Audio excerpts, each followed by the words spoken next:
Arriba pues tenemos dos esculturas más, en este caso son los apóstoles San Pedro y San Pablo, pues que son los grandes divulgadores de la iglesia en el mundo. Los 12 apóstoles, una vez muere Cristo y se reúnen con la Virgen, crean lo que se llama la iglesia. En este momento de Pentecostés se crea la iglesia, cuya función es difundir, expandir la doctrina cristiana desde ese punto hacia todas partes, ¿no?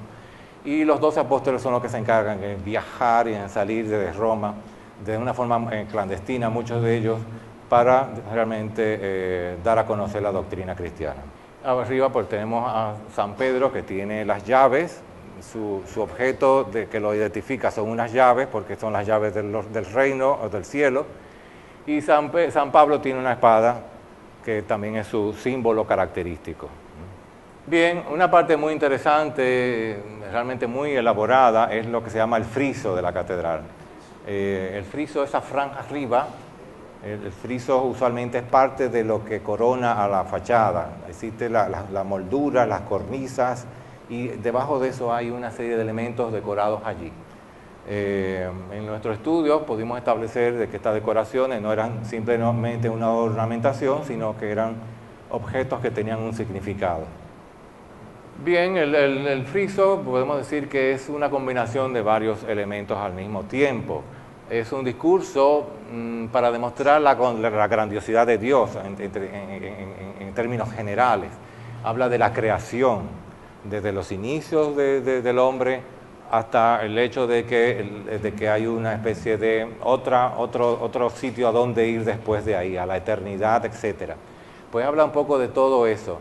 Hay un discurso en torno a las virtudes y a la iglesia a través de la Virgen María como la gran madre de la iglesia, y el discurso en torno a la idea de Cristo y la encarnación de Dios y como historia ejemplar para nuestra vida espiritual.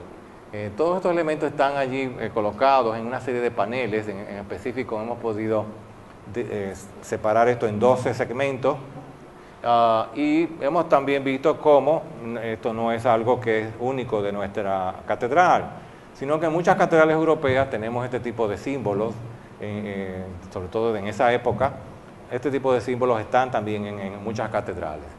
Vemos curiosamente algunas cosas extrañas como los signos del zodíaco, que hablan un poco de las distintas épocas del año, aparte de que se asocian con distintos eventos propiamente de la vida de Cristo y de la Virgen. Así que pues este elemento del zodíaco pues también lo vemos en otros sitios, en los peces de Piscis, etcétera. Pues vemos que también van a estar en nuestra fachada de la catedral. Si viendo rápidamente estos segmentos, vemos que allá arriba el primer segmento tiene esta fisonomía. Son dos cabras con un sombrero, con una serie de elementos florales que cuelgan, abundancia, etcétera. Pues indudablemente habla de un resurgir de la vida, de una primavera, del paraíso terrenal, donde todo es abundante, nuevo y pletórico. Y pues también nos habla del signo de Aries, en este caso con la representación de las cabras, etcétera. Habla un poco del inicio, el inicio de las cosas, la primavera, etcétera. Vamos a ver que el año entero se representa también en el friso. Es como del principio al final de todas las cosas, al principio del año hasta el final del año. Siguiendo al siguiente panel allá arriba, pues vemos otro tipo de figuras, en este caso unos caballos, en el medio surge una fuente. Eso es una anécdota mitológica muy conocida de que Pegaso, al dar un golpe al piso, hace brotar una fuente. Es una escena mitológica descrita de los tiempos de los griegos. El crecimiento, la floración. Y bueno, van otras figuras, en este caso, pues aquí vemos una figura que se trata de comerse una flor, etcétera. Angelotes, en este caso con la representación, en este caso de Hércules, usualmente tiene ese elemento donde guardar las flechas. Es el signo Leo también, porque Hércules se vincula con el león. Hay una serie de elementos que van indicando esta significación. En el cristianismo tenemos aquí la fortaleza y la sabiduría como una de las virtudes que tienen que resaltarse. Al centro hay una figura muy importante, es una figura femenina, El Renacimiento es muy curioso porque es a partir del Renacimiento cuando la figura femenina se pone en un papel protagónico. Antes, la Edad Media era muy ligera al decir que la mujer no tenía pensamiento o no tenía importancia, que era como una persona que no tenía por qué participar en las liturgias. O sea, el criterio era que la mujer no tenía ningún raciocinio prácticamente. En cambio, el Renacimiento vuelve a estudiar el caso, estudia al hombre en todas sus características, en todo su potencial, y la mujer, a través de artistas como Leonardo da Vinci y otros, vuelve a tener un papel protagónico en el arte. Entonces, muy renacentista esta inclusión aquí de una figura femenina al centro del friso, en este medallón espectacular. Y básicamente pues vamos a ver que la significación en cuanto al signo zodiacal, Virgo, al centro, y en cuanto a otros significados, pues nos va a hablar de la Virgen como la madre de la Santa, o la significación de la Santa Madre Iglesia, a la cual un poco también se dedica en la fachada. ¿Qué es la iglesia? Era importante que eso se dijera aquí en nuestra fachada de la catedral, porque estos son territorios vírgenes del cristianismo. Entonces, un templo como el nuestro tiene que hablar de qué es la iglesia cristiana por primera vez. Así que era importante tener este tipo de elementos, que lo dijera por primera vez en América, qué es la Santa Madre Iglesia cristiana a estos territorios que están siendo colonizados.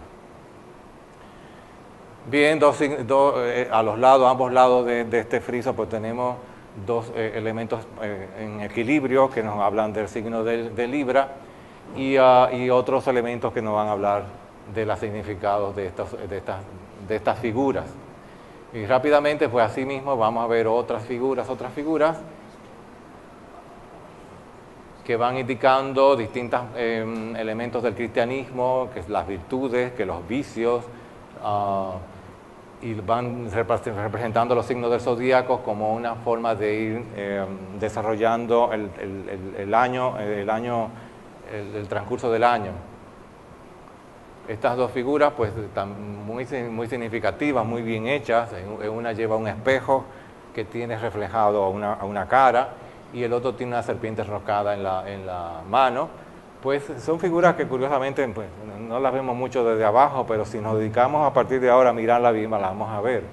Y no están ahí por pura gana, sino porque realmente quieren decir algo, significan algo. El último signo del zodíaco, Piscis, pues está perfectamente representado con estos dos delfines, y es un final, es el final del año, es el final en donde todo se vuelve frío, en donde todos entramos a la reflexión, estamos al final de nuestra vida, hacemos una introspección de nuestra vida, de lo que ha sido toda nuestra vida, y pues ese es el gran final del año que se representa en ese friso, ¿no?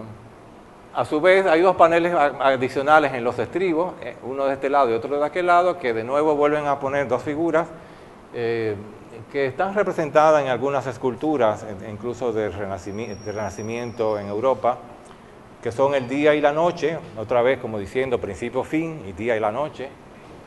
Y en este caso el segmento de la parte A, el despertar del día, la aurora y el día en este caso, que es el despertar del día.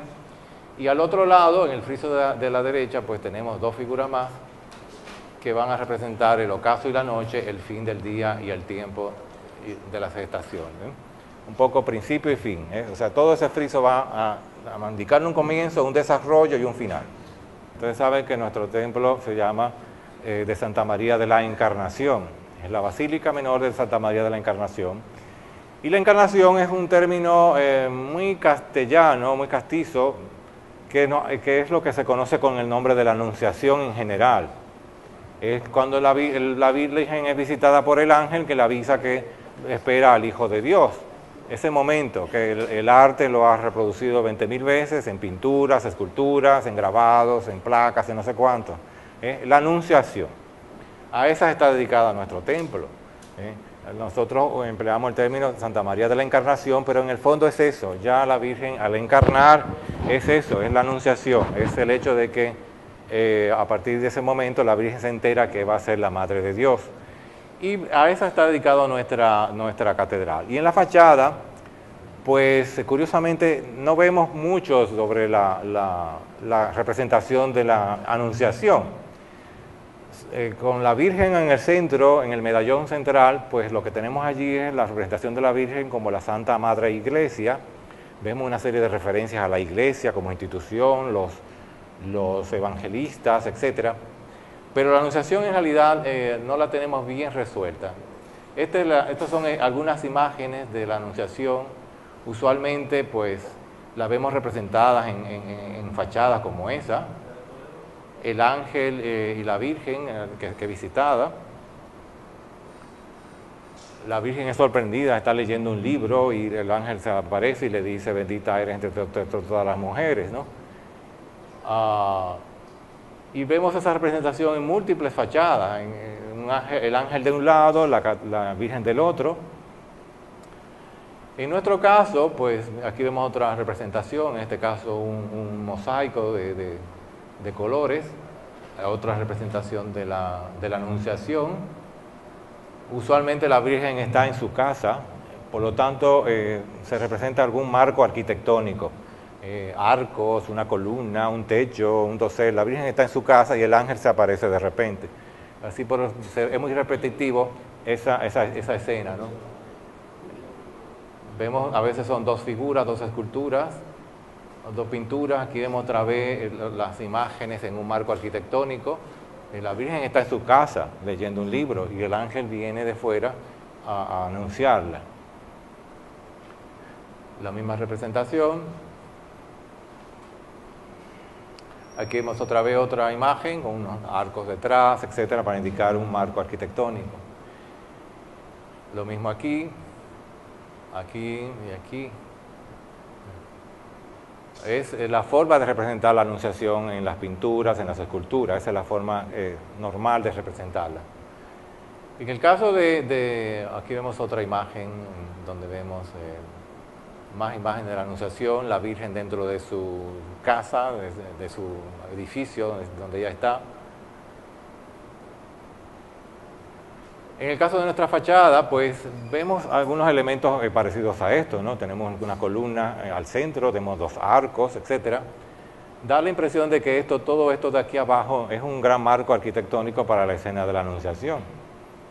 La columna al medio para separar una figura de la otra, la Virgen de un lado y el ángel del otro.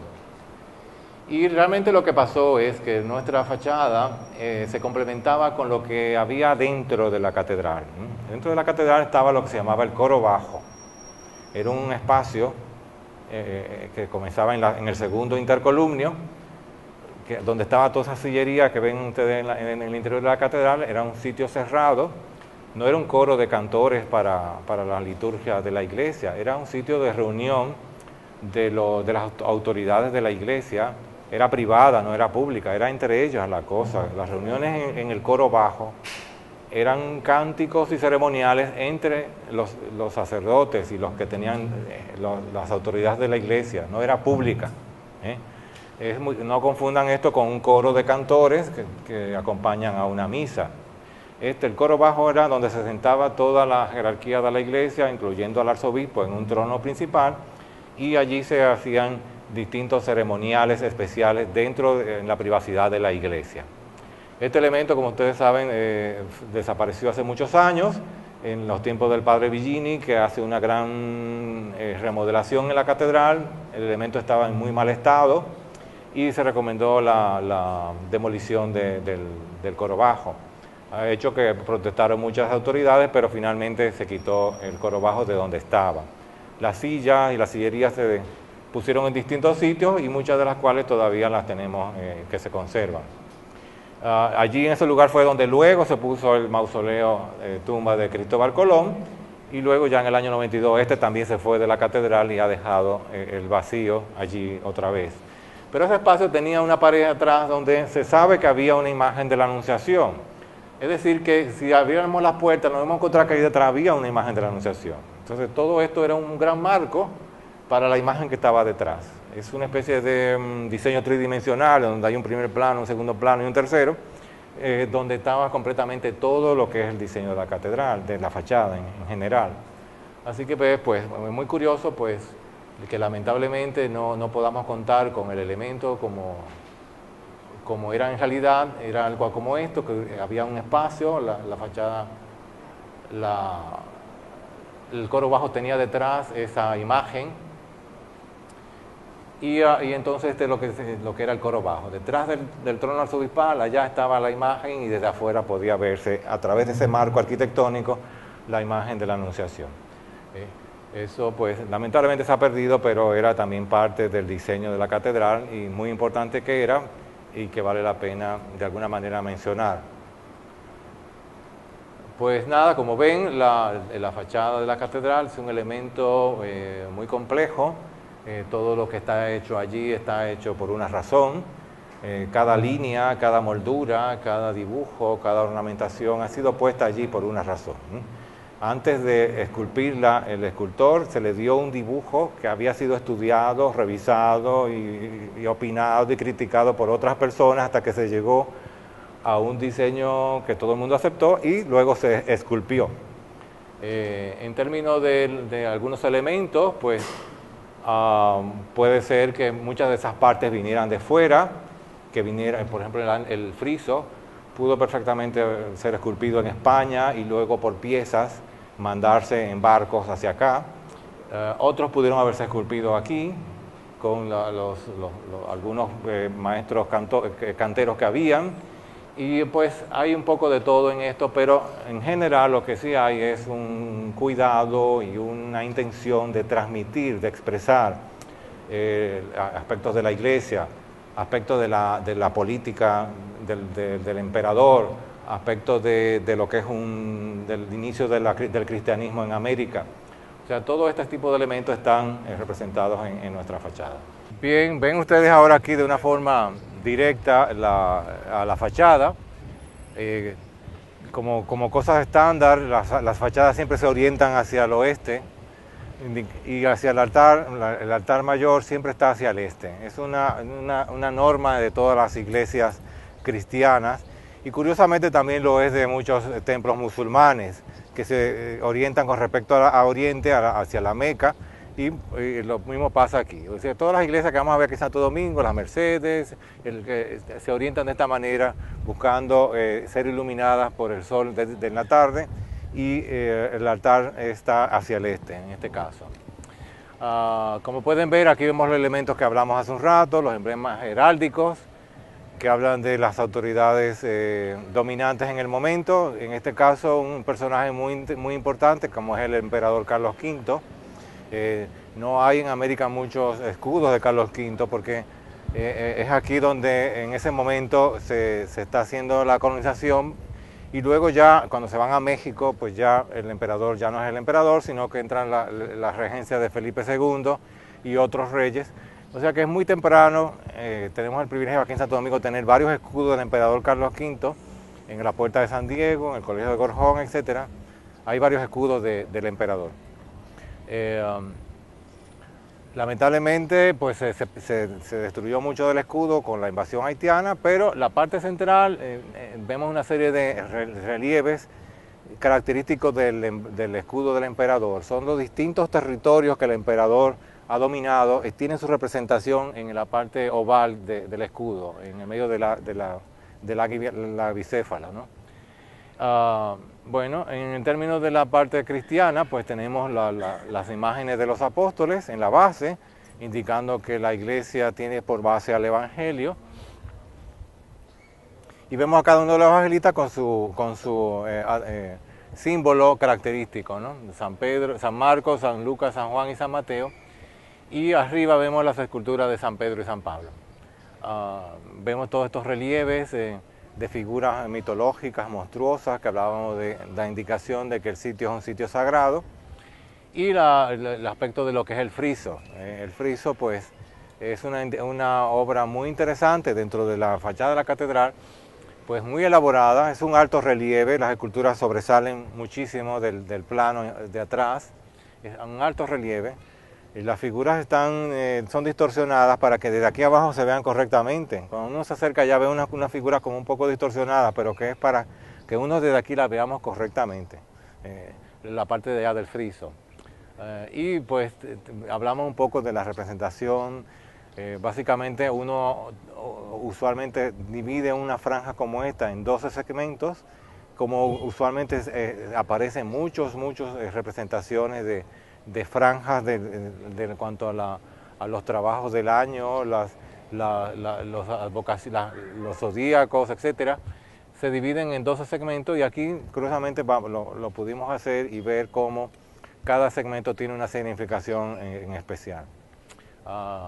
Vean la figura central, es una imagen femenina que en este caso representa a la Santa Madre Iglesia reinando sobre todo en este gran marco de esta fachada de la catedral. Y vemos cómo pues, no hay realmente muchas connotaciones con respecto a lo que es la Anunciación. Sí a la Virgen, porque tenemos tantos elementos florales. La Virgen se presenta con un ramo de lirios en las manos, o hay un jarrón a sus pies en el momento de la Anunciación, y pues hay tantos elementos florales que indican la advocación de nuestra catedral es a la Santa Madre, a la Virgen María, en este caso a Santa María de la Encarnación o de la Anunciación, a la que está representada, dedicada a nuestro templo, ¿no? Y bueno, pues lo que hablaba en la última parte de la presentación es que si abriéramos esta puerta y nos encontrábamos con la pared del coro bajo, con un retablo que se decía que era de la Anunciación, pues lógicamente era abriendo las puertas que uno tenía el cuadro completo. Todo esto es un gran marco para esa escena que estaba en el interior de la catedral. Lamentablemente pues ese elemento se perdió porque se fue destruyendo con el tiempo y hasta que se llegó a desmontar y hasta nuestros días solamente han llegado reseñas y descripciones de que realmente así mismo existió. Lógicamente pues es un sitio para que enseñanza, para que la gente aprenda. Estos espacios en las iglesias que se llaman el atrio, usualmente son un sitio donde vienen a reunirse las personas para que una antesala, tienen que aprender algo aquí afuera primero.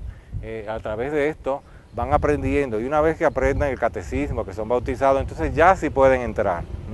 En sitios como México los atrios son enormes porque los indios eran mayores cantidades, eran mucha cantidad, incluso habían pequeñas capillas en donde estaban al aire libre, dándoles instrucciones, preparándolos.